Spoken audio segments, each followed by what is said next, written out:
Chromosomes. Little strands of nucleic acids and proteins are the fundamental genetic instructions that tell us who we are at birth.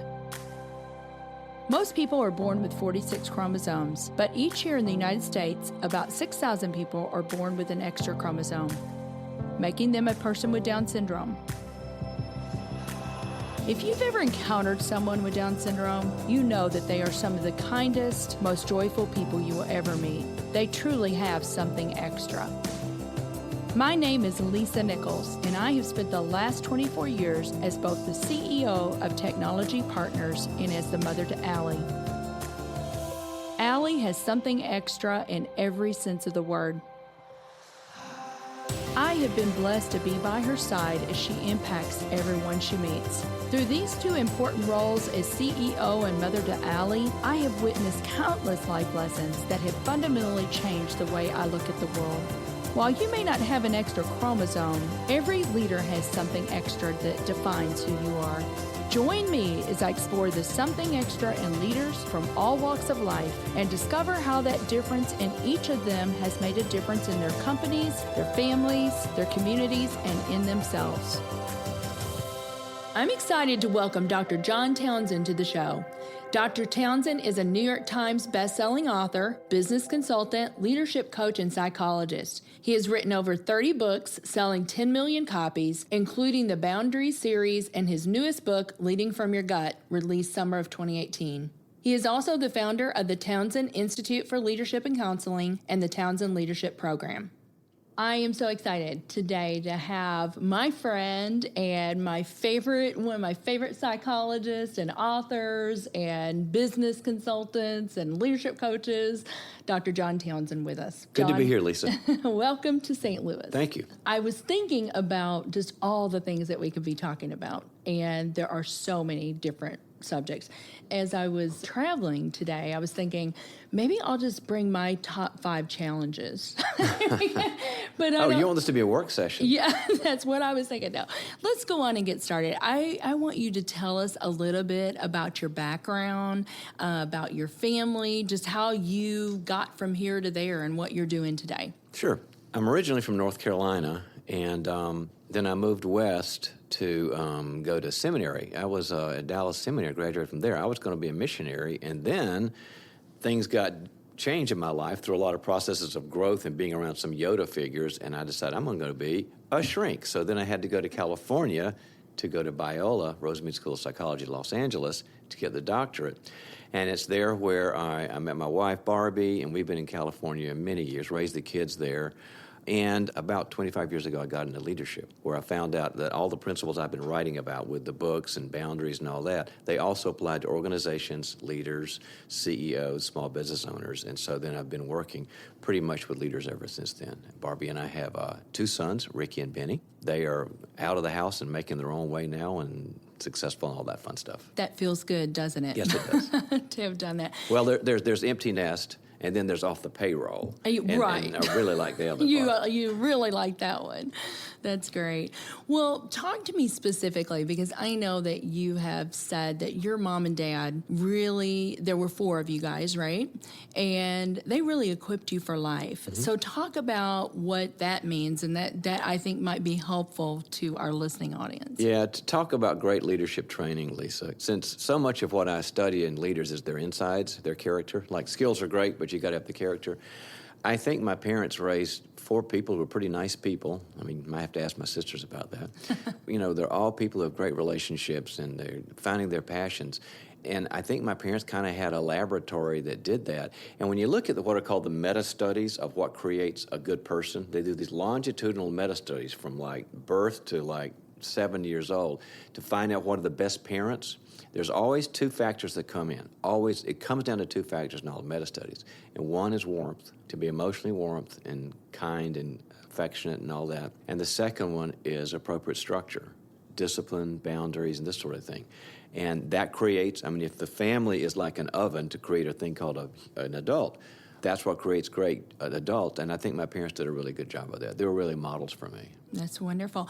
So I'm sure that you carried that forward with your two boys, right? Yep. But were there any other things that you added to that were specific to Dr. John Townsend? Well, I would say if you look at those two as the big factors, there's a lot of subsets I added underneath those two. Like, for example, warmth can also mean not only playing with your kids and being affectionate, but also listening very well. And especially when they have to talk about negative things, because parents sometimes go, well, don't worry about not getting on the team. Well, maybe the kids need to talk to somebody about it. So Barbie and I added a lot of active listening. And on the structure side, we were very intentional about, why are you on the planet? You got to think about this. It's a big world out there. Don't go day to day.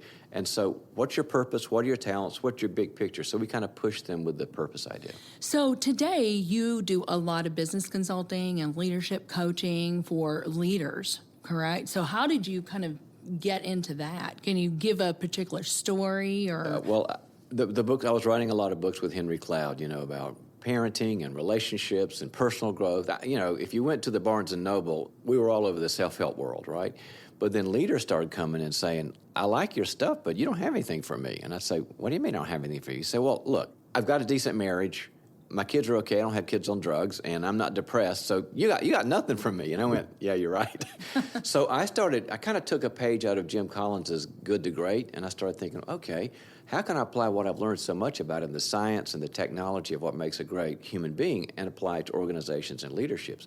And the same things when you contextualize and apply it. So I began writing and speaking and doing videos about how to be a good leader who wants to be great, a good organization who goes great, and that's where all the material's been since then. That's wonderful. Well, that kind of brings me to my next question. So, Dr. Townsend, I have one of your books with me today, Leading from Your Gut. And in there you talk about leaders really it's about being a better person, right? Yes. Can make you a better leader. Can you talk a little bit about that and talk about the observant ego? Boy, you remember the technical stuff. I do. Yeah. Well, I'm a student.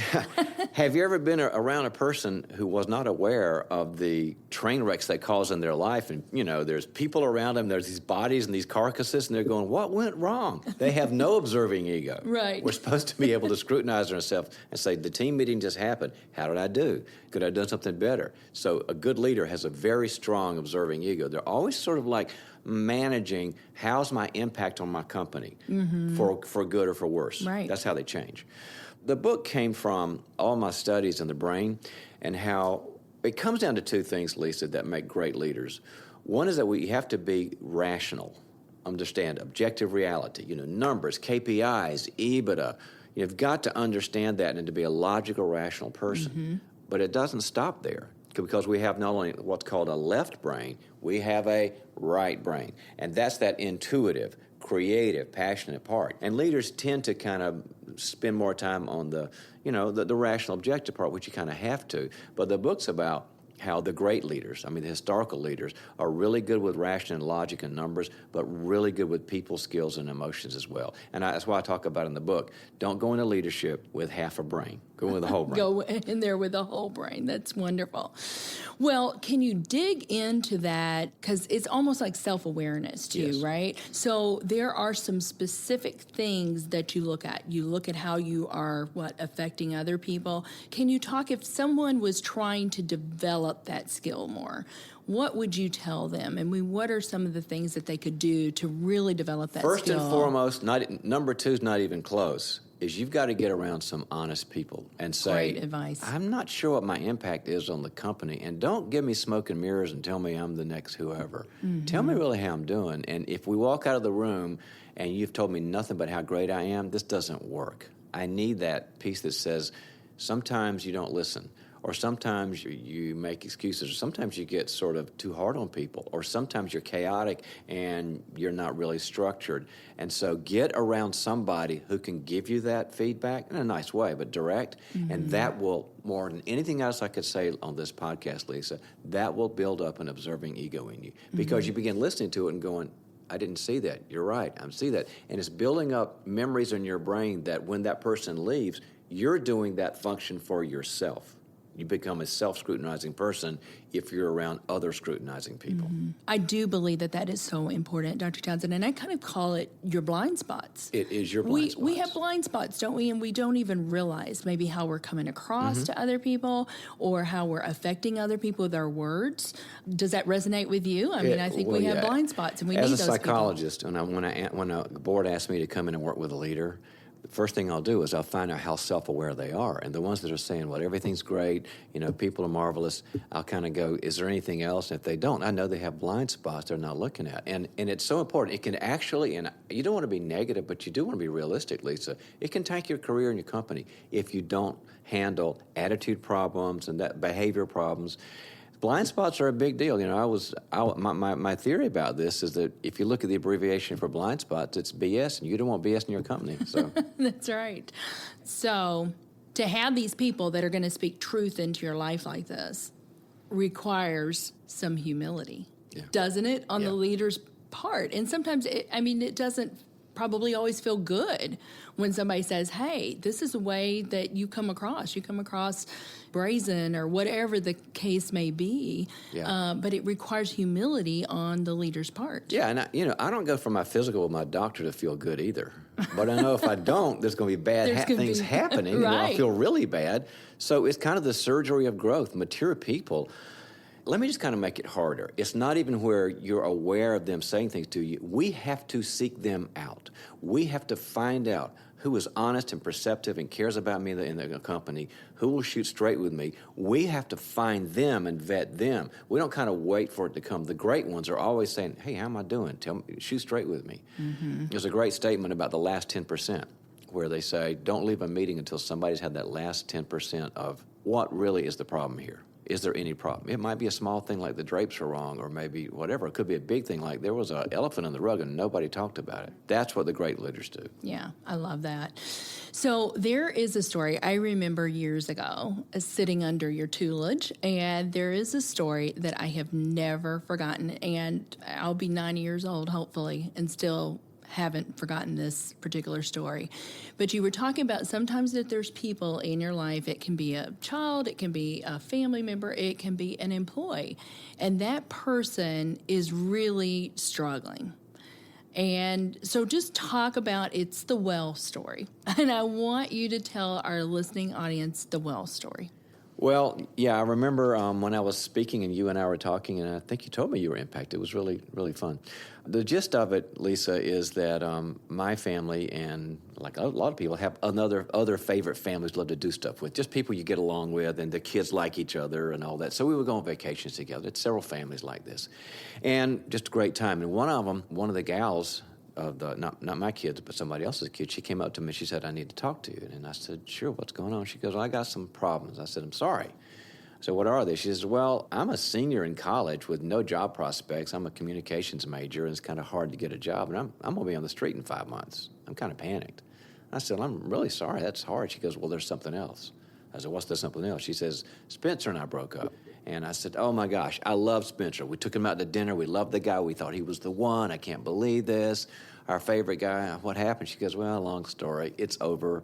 And I'm just kind of a mess, and I thought he was the one, too. You've got a couple of bad hits here. Let's call her Erin. And she goes, well, there's something else.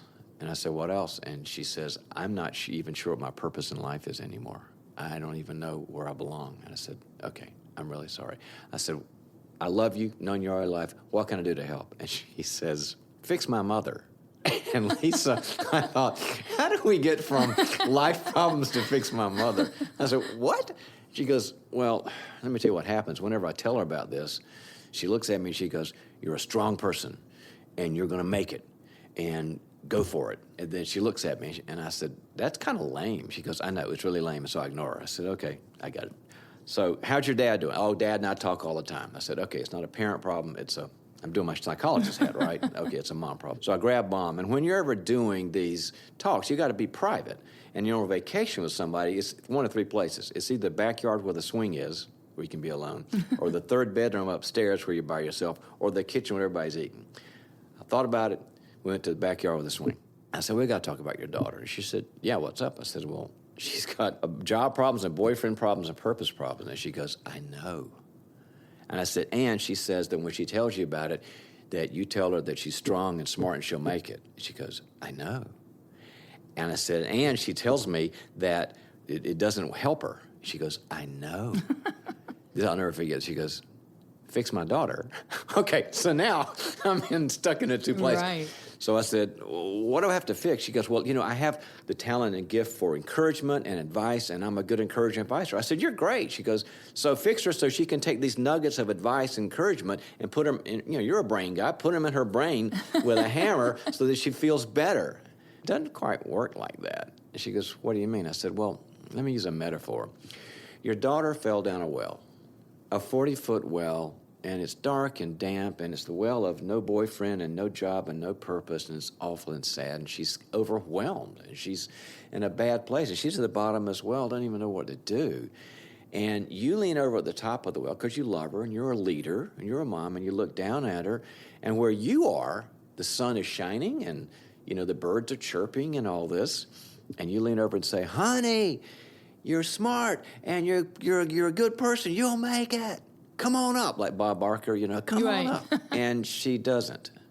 Now, let me tell you what else happens, though. Your husband, good friend of mine, he looks at his daughter, y'all's daughter, and he looks over the well, and he jumps in 40 feet down, lands 40 feet down, and what he does when he lands is he picks up his daughter, and he says, it's really scary, and it's overwhelming, and you don't even know what's up or down, and it's dark, and it's confusing. And I've got you. I've got you, and I'm going to get you here, and we're going to stay here till you're ready to get out. And that's why she listens to him and not you. And the mom is a smart person. She's no fool. She said, you're telling me to jump in the well. And I said, yes, I am. And she said, it's so hard for me. I'd rather encourage and give advice. I said, you have a gift, but your sequence is just wrong. Nobody can give encouragement advice that's useful until they've been in the well with somebody. We don't listen to people who don't get us. Mm-hmm. You don't have to spend your whole time there. But if you just be empathetic and draw her out about how hard it is, she's going to listen to your great advice. But I have been advised by people that didn't give a rip how I felt, and I didn't use their advice. We just are that way. Mm-hmm. So I checked in almost 6 weeks later. The young lady says, Mom and I are talking all the time, and Mom said it. We're fine. So that was the whole message is every leader needs to learn how to get in the well, but then the postscript is, but every leader needs to ask before, who am I inviting to my well? Because we don't do it. We provide, guide, lead, mentor, develop people. We have to have somebody in our well as well. That's what the story was about. Absolutely. We're going to take a break, and then we'll be back with Dr. John Townsend. Hey, everyone. I want to tell you about something so cool going on right now in the Nichols household. Allie, our wonderful daughter and the inspiration for Something Extra, is competing in the Dancing with the St. Louis Stars event this January. Allie will be the Something Extra for the night, and we need your help. Please go to lisagailnichols.com/vote, watch a video of Allie's story, and get all the links to vote. Each vote is $10, and you can vote as many times as you like. All of the proceeds support the Independence Center, a community-based rehabilitation program for adults with severe and persistent mental illnesses. This is a fantastic organization, and voting for Allie is a great way to support the important work they are doing. And we want Allie to win. Pause the show, go over to lisagailnichols.com/vote, and join Team Allie. So, Dr. Townsend, what do you feel like is the something extra that every leader needs? Well, after all the other stuff we've got to have, mission, vision, core values, strategy, culture, resources. The one thing that I've found has been a missing piece and a something extra that makes all the difference is it's kind of a strange word or term is leadership vulnerability. So can you expound on that a little bit? Tell us, what does leadership vulnerability mean? Yeah, it's kind of an oxymoron because leaders are supposed to be strong and, Superman and Wonder Woman, and vulnerability sounds not that way. But I'll tell you, I've seen it change organizations. What I mean is the habit of being able to talk about your weaknesses and your mistakes. And leaders around the country go, no, I can't do that. I've got to hide those. But there are reasons why we need to do it. And I'll give you 3 reasons that I've seen it transform companies. When you can admit your mistakes and your weaknesses with your people, I screwed up on the Smith account and I was asleep at the wheel and I'm sorry about that. Or I have not been giving you guys clarity and I've been sort of like a seagull leader, and I haven't been giving you the clarity you need, or I haven't been listening well, or I haven't been giving you a focused vision or whatever. 3 good things happen to your people that make all the difference. Number 1 is you develop trust. People aren't dumb. And they know if the leader's walking around with the big S Superman or the big W Wonder Woman, they can see through that and go, you're not being real. There's no trust there. Second thing is a thing called identification. Identification means, we found that the research says that a leader who admits they've got feet of clay, people go, oh, you're like me. Now, that's like, from the planet Krypton, they go, I'm not like that. That's something not me. You can't feel close to that. Mm-hmm. But if the leader says, I was not on the ball and I didn't treat people right at the team meeting, that person goes, I'm that way too. I feel identified and connected to that person. Mm-hmm. Very powerful. And the third thing is loyalty. You know what you find in any kind of a company, Lisa, where your B players will stick around forever because they need the job. Your A players who will take you to scale, there's a revolving door. And if they don't feel like you're being vulnerable and real, they find somewhere they can get their talent expressed. So if you get loyalty and identification and trust, you win with being a vulnerable leader. Absolutely. That certainly will increase engagement. Increase engagement like great. Right. Very good.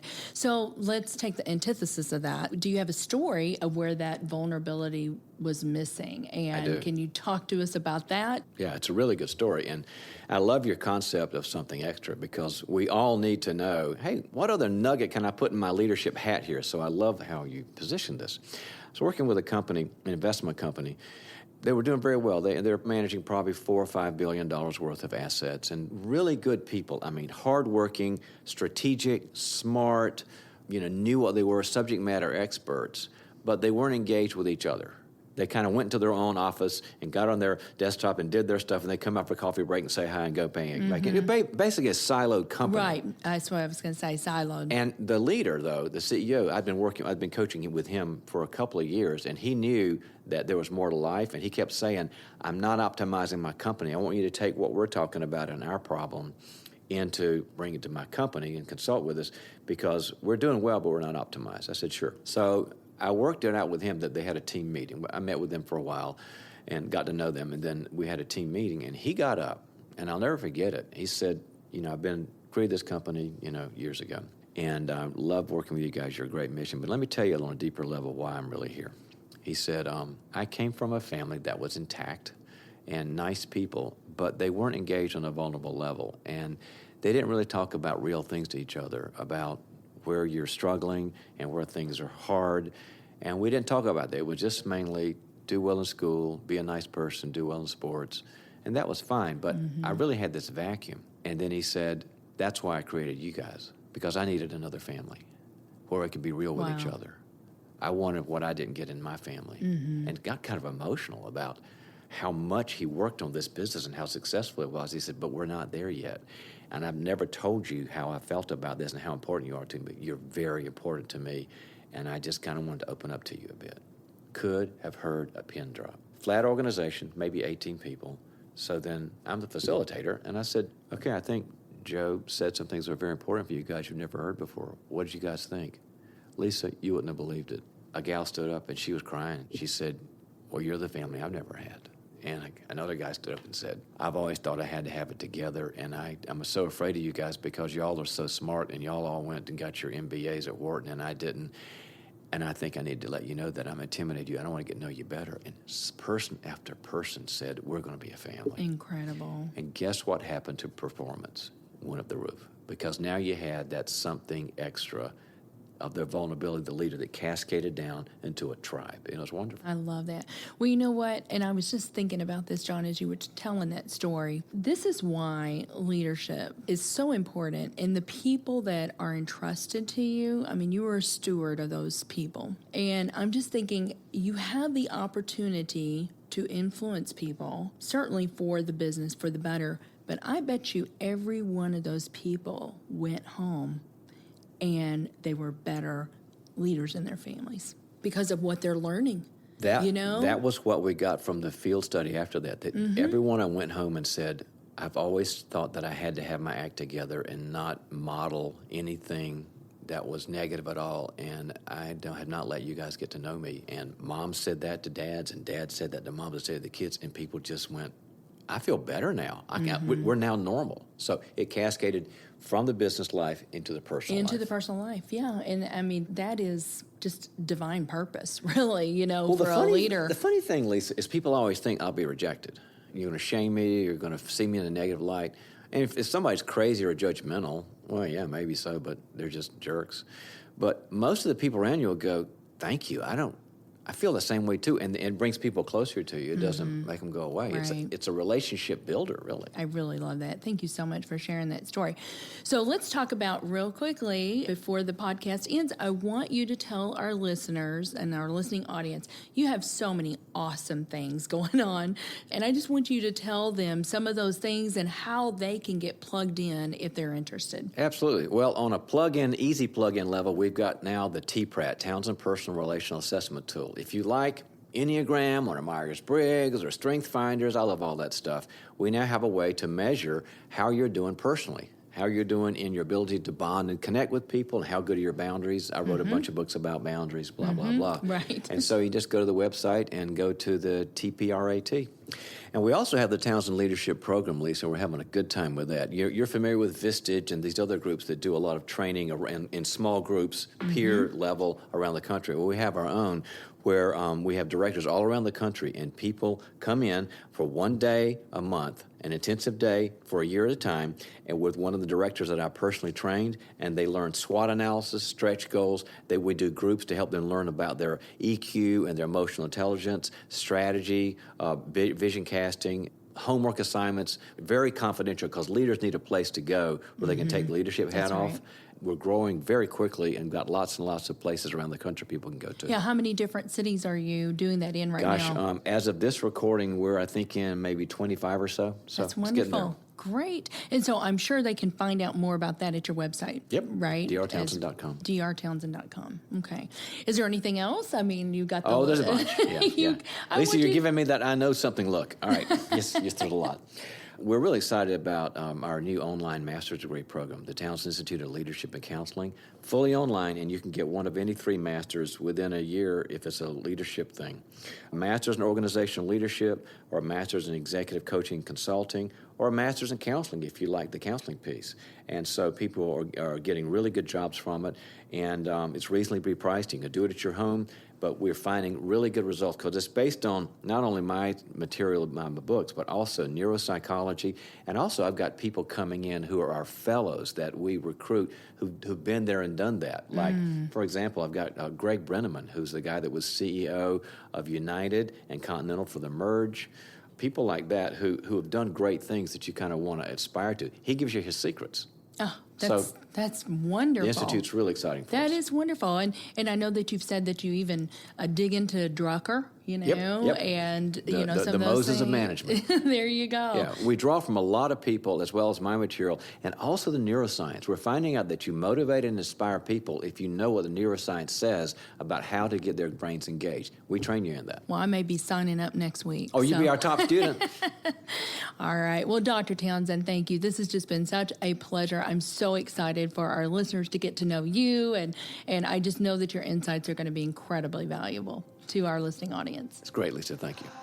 Our show today is executive produced by Brian Muncie. Our technical producer is Daniel Williams. Something Extra with Lisa Nichols is a Technology Partners production. Copyright Technology Partners, Inc., 2018. For show notes or to reach out to Lisa, visit lisagailnichols.com/somethingextra. Don't forget to leave a review on Apple Podcasts, Google Podcasts, or wherever you listen.